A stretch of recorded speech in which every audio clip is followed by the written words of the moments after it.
नमस्कार दोस्तों, मैं अंकित स्वागत करता हूं आप सभी का हमारे YouTube चैनल ऑनलाइन प्रेप में।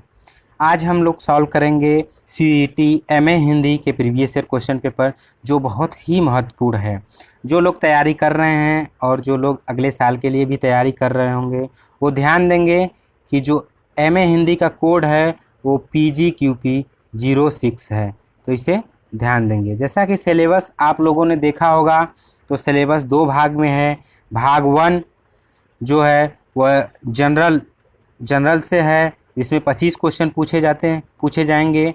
और भाग 2 जो जिसमें हिंदी साहित्य से है, जिसमें 75 क्वेश्चन पूछे जाएंगे। तो हम लोग जो है कि भाग 2 हिंदी साहित्य के प्रश्नों को सॉल्व करेंगे। तो हम लोग पार्ट 2 में देखें, जैसा कि यहाँ पर प्रश्न से कि जिसमें पूछा गया है, संविधान के किस अनुच्छेद के अनुसार संघ की राजभाषा हिंदी और देवनागरी लिपि है। तो प्रश्न नंबर 26 का जो सही उत्तर होगा वह पहला अनुच्छेद 343 में कहा गया है, बहुत ही महत्वपूर्ण है। अगला हम बात करेंगे 27वां जो प्रश्न है, हिंदी को संवैधानिक तौर पर कब स्वीकार किया गया था। प्रश्न आप देख रहे हैं, पहला 14 अगस्त 1949, दूसरा 14 सितंबर 1949, 26 जनवरी 1950 और 15 अगस्त 1947। तो 27 का जो सही उत्तर होगा वह दूसरा होगा, 14 सितंबर 1949 को हिंदी को संवैधानिक तौर पर स्वीकार किया गया था। तो बहुत महत्वपूर्ण प्रश्न है, आप प्रश्नों को जो है ध्यान से पढ़ेंगे। नेक्स्ट हम बात करेंगे शिवशंभू के चिट्ठे किसकी रचना है। यहाँ रचनाओं से प्रश्न पूछा गया है, जिसमें इसका सही उत्तर होगा दूसरा, बाल मुकुंद गुप्त। बाल मुकुंद गुप्त की जो रचना है वह शिवशंभू के चिट्ठे हैं। अगला हम बात करेंगे प्रश्न नंबर 29, सरापा का संबंध किस काव्यधारा से है। यहाँ काव्यधारा से भी प्रश्न आ रहे हैं, कृष्ण काव्यधारा, सूफी, जैन और सिद्ध। तो जो सराफा हैं वह सिद्ध काव्यधारा से हैं। किससे हैं? तो इसका सही उत्तर होगा 29 का चौथा, सिद्ध काव्यधारा। अगला हम बात करेंगे प्रश्न नंबर 30। प्रश्न नंबर 30 में पूछा गया है, तुलसीदास ने किस भाषा में काव्य रचना की है। अवधी, बुंदेली, मैथिली, भोजपुरी। जैसा कि आप सभी लोग जानते होंगे कि तुलसीदास ने जो अपनी रचनाएं की हैं वह अवधी भाषा में, किसमें की है? तो अवधी भाषा। इसका सही उत्तर होगा पहला, अवधी। ठीक है। अगला हम बात करेंगे प्रश्न नंबर 31, सरस्वती पत्रिका के संपादक कौन थे। महावीर प्रसाद द्विवेदी, प्रेमचंद, निराला, सुमित्रा नंदन पंत। तो 31 का सही उत्तर होगा महावीर प्रसाद द्विवेदी ने 1903 ईस्वी में सरस्वती पत्रिका का संपादन किया था। इसमें 1903 में। ठीक है।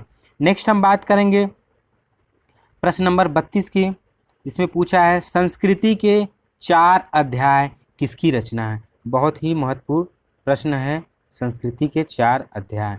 निराला, जयशंकर प्रसाद, रामधारी सिंह दिनकर, नागार्जुन। तो 32 का सही जवाब है तीसरा, कौन सा? रामधारी सिंह दिनकर की रचना है संस्कृति के 4 अध्याय। अगला हम बात करेंगे प्रश्न नंबर 33 की, जिसमें पूछा गया है, निम्नलिखित में से किसका संबंध भारतीय काव्य शास्त्र से है। जैसा कि आप देख रहे हैं, भारतीय काव्य शास्त्र से भी प्रश्न पूछा गया है। लॉन्जाइनस, प्लेटो, भामह, T.S. इलियट। प्रश्न में पूछा है कि भारतीय काव्य शास्त्र, तो भारतीय काव्य शास्त्र से कौन है? तो भारतीय काव्य शास्त्र से भामह है। इसका सही जवाब होगा भामह। आपका लॉन्जाइनस, प्लेटो, T.S. इलियट, ये जो है पाश्चात्य काव्य शास्त्र किसके हैं? पाश्चात्य विद्वान हैं, पाश्चात्य काव्य शास्त्र के। तो ये आप ध्यान देंगे, बहुत ही इंपॉर्टेंट है। ठीक है। नेक्स्ट हम बात करेंगे प्रश्न नंबर 34, जिसमें पूछा है, आत्मजयी किस विधा की रचना है। क्या पूछा है? आत्मजयी किस विधा की रचना है। तो प्रश्न नंबर 4 की हम बात कर रहे हैं। आत्मजयी जो है वह कुंवर नारायण की है। किसकी? कुंवर नारायण की जो कहानी है। ठीक है, नेक्स्ट हम बात कर लेते हैं, प्रेम के पीर कवि किसे कहा जाता है। बहुत ही महत्वपूर्ण प्रश्न है, इसे आप ध्यान देंगे, बहुत जगह पे देखे होंगे कि ये प्रश्न पूछा गया है। तो प्रेम के पीर के कवि जो है किसे कहा जाता है, घनानंद को। किसे कहा जाता है, घनानंद।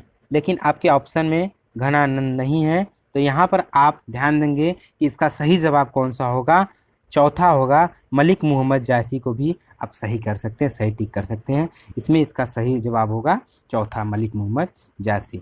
ठीक है, अगला हम बात करेंगे प्रश्न नंबर 36। प्रश्न नंबर 36 में पूछा गया है, आचार्य रामचंद्र शुक्ल का हिंदी साहित्य का इतिहास किस भूमिका के रूप में प्रकाशित हुआ था। बहुत ही महत्वपूर्ण प्रश्न है हिंदी साहित्य से आचार्य रामचंद्र शुक्ल की। चिंतामणि, हिंदी काव्यधारा, हिंदी शब्द सागर, हिंदी का क्रमिक विकास। तो प्रश्न नंबर 36 का जो सही जवाब होगा वह होगा तीसरा, हिंदी शब्द सागर, जो उन्होंने 1929 में इसका जो है इसको प्रकाशित किया था आचार्य रामचंद्र शुक्ल ने। तो सन भी इसका ध्यान रखेंगे, जो बहुत ही महत्वपूर्ण है। ठीक है, अगला हम बात करेंगे प्रश्न नंबर 37, झूठा सच उपन्यास के लेखक। झूठा सच उपन्यास के लेखक जो हैं वह यशपाल हैं। 37 का सही जवाब होगा पहला, क्या होगा, पहला, यशपाल। अगला हम बात करेंगे प्रश्न नंबर 38। प्रश्न नंबर 38 में पूछा गया है, निम्नलिखित में प्रेमचंद की कहानी नहीं है। आप प्रश्नों को बहुत ही ध्यान से पढ़ेंगे, इसमें पूछा है नहीं है। कफन, कफन प्रेमचंद की कहानी। ठाकुर का कुआं प्रेमचंद की रचना है। ईदगाह प्रेमचंद की रचनाएं हैं। उसने कहा था, इस प्रश्न का सही जवाब जो होगा वह चौथा है। उसने कहा था, इस प्रश्न में प्रेमचंद की कहानी नहीं है। उसने कहा था किसकी रचना है, चंद्रधर शर्मा गुलेरी। किसकी है, चंद्रधर शर्मा गुलेरी की रचना है, इसे ध्यान में आप रखेंगे। ठीक है, नेक्स्ट हम बात करेंगे प्रश्न नंबर 39। प्रश्न नंबर 39 में पूछा है, चंद्रगुप्त नाटक के लेखक हैं। किसके, चंद्रगुप्त नाटक के लेखक के बारे में हम बात करेंगे। तो चंद्रगुप्त नाटक के लेखक कौन है, जयशंकर प्रसाद। इसका सही जवाब होगा दूसरा, जयशंकर प्रसाद। ठीक है, अगला हम बात करेंगे प्रश्न नंबर 40। इसमें पूछा है, हिंदी रचनाकार की कहानियाँ मानसरोवर से प्रकाशित हैं। किसका कहानी मानसरोवर से प्रकाशित है, तो आप ध्यान देंगे, यशपाल, जयशंकर प्रसाद, प्रेमचंद, जैनेन्द्र। तो 40 का जो सही जवाब होगा वह तीसरा होगा, प्रेमचंद की जो कहानियाँ हैं वह मानसरोवर के नाम से प्रकाशित होती थी। ठीक है, अगला हम बात करेंगे प्रश्न नंबर 41। प्रश्न नंबर 41 में पूछा है, रस सिद्धांत का प्रतिपादक आचार्य किसे माना जाता है। तो रस सिद्धांत के आचार्य के बारे में हम देखेंगे। तो 41 का जो सही जवाब होगा, सही उत्तर होगा पहला, भरत मुनि को रस सिद्धांत का आचार्य माना गया है। अगला हम बात करेंगे प्रश्न नंबर 42। प्रश्न नंबर 42 में पूछा गया है, बिल्लेसूर बकरिया के लेखक या किस लेखक की रचना है, जो बहुत महत्वपूर्ण है। सुमित्रानंदन पंत, सूर्यकांत त्रिपाठी निराला, महादेवी वर्मा, प्रेमचंद। तो 42 का सही उत्तर होगा सूर्यकांत त्रिपाठी निराला की रचना है बिल्लेसूर बकरिया। अगला हम बात करेंगे प्रश्न नंबर 43 की। इसमें पूछा है, गीत गोविंद की रचना किसने की। क्या है, गीत गोविंद। गीत गोविंद की रचना किसने की, तो प्रश्न नंबर 43 का सही जवाब होगा जयदेव। चौथा इसका सही जवाब होगा, जयदेव ने गीत गोविंद नामक ग्रंथ की रचना की। नेक्स्ट हम बात करेंगे अगला प्रश्न नंबर 44। प्रश्न नंबर 44 में पूछा है, दोहा दिया है कि पंक्ति है कि देखन में छोटे लगे घाव करे गंभीर। उक्ति किस कवि की रचनाओं के बारे में विख्यात है। जैसा कि आप देख रहे हैं कि इसका सही जवाब होगा 44 का पहला, बिहारी। बिहारी ने अपनी कविताओं, अपने दोहों में अपने पंक्तियों में उन्होंने गागर में सागर भर दिया है, इसीलिए इनकी जो पंक्ति है देखन में छोटे लगे, इसका सही जवाब है बिहारी। अगला हम बात करेंगे प्रश्न नंबर 45। प्रश्न नंबर 45 में पूछा गया है लक्षण लक्ष्य ग्रंथों की रचना किस काल में हुई। बहुत महत्वपूर्ण प्रश्न है, इसे ध्यान में रखेंगे आप। लक्षण लक्ष्य ग्रंथ के बारे में पूछा है, तो 45 का सही जवाब होगा रीतिकाल। रीतिकाल की जो रचनाएं हैं उसमें लक्षण लक्ष्य ग्रंथों के बारे में बताया गया है। ठीक है, अगला हम बात करेंगे, अगले प्रश्न की ओर चलते हैं जो 46वां है। 46वां में पूछा गया है कि निम्नलिखित में से कामायनी की प्रथम सर्ग कौन सा है। किसमें पूछा है? कामायनी। कामायनी के प्रथम सर्ग, कामायनी किसकी रचना है? तो कामायनी जो रचना है वह जयशंकर प्रसाद की है। किसकी है? तो जयशंकर प्रसाद की यह रचना है। इसमें पूछा है कि प्रथम सर्ग कौन सा है, प्रश्न नंबर 46। तो चौथा जो इसका सही जवाब होगा प्रथम सर्ग में चिंता, क्या है? चिंता की बात कही गई। अगला हम बात करेंगे प्रश्न नंबर 47। प्रश्न नंबर 47 में पूछा गया है हिंदी कवि अमीर खुसरो के गुरु कौन थे। कौन? अमीर खुसरो के बारे में कहा गया है। तो 47 का सही उत्तर होगा दूसरा, निजामुद्दीन औलिया जो हैं अमीर खुसरो के गुरु थे। अगले प्रश्न की ओर चलते हैं, 48वां, जिसमें पूछा गया है कि अष्टछाप के संस्थापक कौन थे। क्या पूछा गया है? अष्टछाप के संस्थापक के बारे में पूछा गया है। सूरदास, कुंभनदास, वल्लभाचार्य और विट्ठलनाथ। अष्टछाप के संस्थापक, इसमें सही जवाब होगा 48वां का चौथा। क्या होगा? चौथा, विट्ठलनाथ जो हैं वह अष्टछाप के संस्थापक माने जाते हैं। अगले प्रश्न की ओर चलते हैं, 49वां जो है इसमें पूछा है कि प्रगतिशील लेखक संघ के प्रथम अधिवेशन में अध्यक्षीय भाषण किसने दिया था। रविन्द्रनाथ टैगोर, प्रेमचंद, सूर्यकांत त्रिपाठी निराला, मुल्क राज आनंद। 49 का जो सही उत्तर होगा वह दूसरा होगा, प्रेमचंद ने अध्यक्षीय भाषण दिया था। ठीक है, अगले प्रश्न की ओर चलते हैं, प्रश्न नंबर 50, जिसमें पूछा है कितने पाकिस्तान के रचयिता कौन हैं। बहुत महत्वपूर्ण प्रश्न है। प्रश्न नंबर 50, भीष्म साहनी, राजेंद्र यादव, अज्ञेय, कमलेश्वर। कितने पाकिस्तान, कमलेश्वर का जो है यह उपन्यास है, बहुत इंपॉर्टेंट है। 50 का सही जवाब होगा चौथा। ठीक है, अगले प्रश्न की ओर चलते हैं, प्रश्न नंबर 51, जिसमें पूछा है कि निम्नलिखित में से कौन सी रचना गजानन माधव मुक्तिबोध की नहीं है। आप प्रश्नों को ध्यान से पढ़ेंगे, इसमें पूछा है नहीं है। अंधेरे में, भूल गलती, चाँद का मुंह टेढ़ा, असाध्य वीड़ा। तो यहाँ ध्यान देंगे 51 में जो पूछा है अंधेरे में, भूल की गलती, चाँद का मुंह टेढ़ा, ये सभी जो है मुक्तिबोध की रचना है। असाध्य वीड़ा इसमें पूछा नहीं है, तो असाध्य वीड़ा यह किसकी है? तो असाध्य वीड़ा जो है यह अज्ञेय की रचना है। किसकी है? तो अज्ञेय की रचना है, ध्यान देंगे। इसका सही जवाब होगा चौथा, असाध्य वीड़ा। ठीक है, चलते हैं अगले प्रश्न की ओर, प्रश्न नंबर 52, जिसमें पूछा है त्रिलोचन किस काव्यधारा के कवि हैं। किसके बारे में पूछा गया है? त्रिलोचन।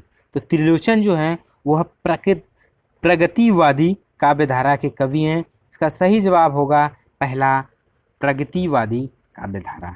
ठीक है, चलते हैं अगले प्रश्न की ओर, प्रश्न नंबर 53, जिसमें पूछा है कोर्ट मार्शल किस विधा की रचना है।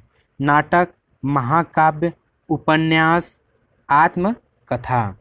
तो 53 का जो सही उत्तर है वह पहला है। क्या है? पहला, कोर्ट मार्शल जो है वह नाटक है। किसकी नाटक है? तो स्वदेश दीपक, जो इसके रचनाकार हैं उनका नाम है स्वदेश दीपक, इसे आप ध्यान में रखेंगे। ठीक है, चलते हैं अगले प्रश्न की ओर, प्रश्न नंबर 54, जिसमें पूछा गया है कि अरे यायावर याद रहेगा रचना किस विधा की है। ठीक है, तो इसका सही जवाब होगा इसका सही जवाब होगा तीसरा, यात्रा वृतांत। अरे यायावर याद रहेगा किस रचनाकार की यह रचना है? तो राहुल सांकृत्यायन की है। ठीक है, चलते हैं अगले प्रश्न की ओर। अगला प्रश्न है 55, जिसमें पूछा गया है बाल भट्ट की आत्मकथा के लेखक कौन हैं? आचार्य रामचंद्र शुक्ल, आचार्य हजारी प्रसाद द्विवेदी, कमलेश्वर अज्ञे। जैसा कि आप सभी लोग देख रहे होंगे, बहुत ही महत्वपूर्ण, बहुत ही प्रचलित प्रश्न है। बाल भट्ट की आत्मकथा पहले से आप लोग पढ़े भी होंगे। इसका सही जवाब है 55 का दूसरा। क्या है? दूसरा। आचार्य हजारी प्रसाद द्विवेदी की उपन्यास है बाल भट्ट की आत्मकथा। चलते हैं अगले प्रश्न की ओर। प्रश्न नंबर 56 में देखते हैं, अमृतसर आ गया कहानी के लेखक कौन हैं? तो 56 का जो सही उत्तर है वह चौथा है। भीष्म साहनी का कहानी जो है, इसकी रचनाएं हैं अमृतसर आ गया। ठीक है, अगले प्रश्न की ओर चलते हैं। प्रश्न नंबर 57 को हम देखते हैं, आषाढ़ का एक दिन नाटक के रचयिता हैं। आषाढ़ का एक दिन नाटक बहुत ही महत्वपूर्ण नाटक है, इसे आप लोग पढ़े हुए होंगे। बहुत ही प्रचलित जो है कि प्रश्न भी है। हबीब, तनवीर, मोहन, राकेश, सुरेंद्र वर्मा, असगर, वजाहत। तो प्रश्न नंबर 57 का जो सही जवाब होगा वह दूसरा है। मोहन राकेश की जो नाटक है वह आषाढ़ का एक दिन। ठीक है, चलते हैं अगले प्रश्न की ओर। प्रश्न नंबर 58। प्रश्न नंबर 58 को देखते हैं, निम्नलिखित में कौन सी रचना फणीश्वर नाथ रेणु की नहीं है? प्रश्नों को बहुत ध्यान से पढ़ेंगे। प्रश्न में पूछा है नहीं है, प्रश्न नंबर 18 को। तो इसमें आप देखेंगे परतिक परिकथा, यह जो है फणीश्वर नाथ रेणु की रचना है। मैला आंचल फणीश्वर नाथ रेणु की रचना है। तीसरी कसम भी रेणु की रचना है। तो इसका सही जवाब होगा अशोक के फूल, जो है फणीश्वर नाथ रेणु की रचना है। किसकी है? हजारी प्रसाद द्विवेदी जी का। किसकी है? हजारी प्रसाद द्विवेदी जी की जो रचना है वह अशोक के फूल है। ठीक है, तो 58 का सही जवाब होगा तीसरा। अगले प्रश्न की ओर चलते हैं। प्रश्न नंबर 49 को हम देखते हैं। प्रश्न नंबर 49 में पूछा है, गीतांजलि के रचयिता कौन हैं? रविंद्रनाथ टैगोर, नजरुल इस्लाम, अल्ताफ हुसैन हाली, जोश मलिहाबादी। तो प्रश्न नंबर 59 का जो सही उत्तर है वह है रविंद्रनाथ टैगोर की रचना है गीतांजलि। चलते हैं अगले प्रश्न की ओर। अगला प्रश्न जो 60वां है, इसमें देखते हैं, निम्नलिखित में से कौन सा रचनाकार सूफी काव्यधारा से संबंधित नहीं है? किस काव्यधारा से पूछा है? सूफी काव्यधारा से संबंधित नहीं है। तो दादू जो है यह सूफी काव्यधारा से संबंधित नहीं है, और बाकी इसमें कुतुबन, मंजन, उस्मान जो है यह सूफी काव्यधारा से हैं। ठीक है, तो आज के लिए इतना ही काफ़ी। आज हमने पार्ट 2 में जो है लगभग 35 प्रश्नों को सॉल्व किए हैं। अब आगे जो भाग 2 में और प्रश्न हैं हम पार्ट 2 में करेंगे। तो अगले वीडियो के लिए जो लिंक होगा इसके डिस्क्रिप्शन में मिल जाएगा। तब तक के लिए bye bye and take care.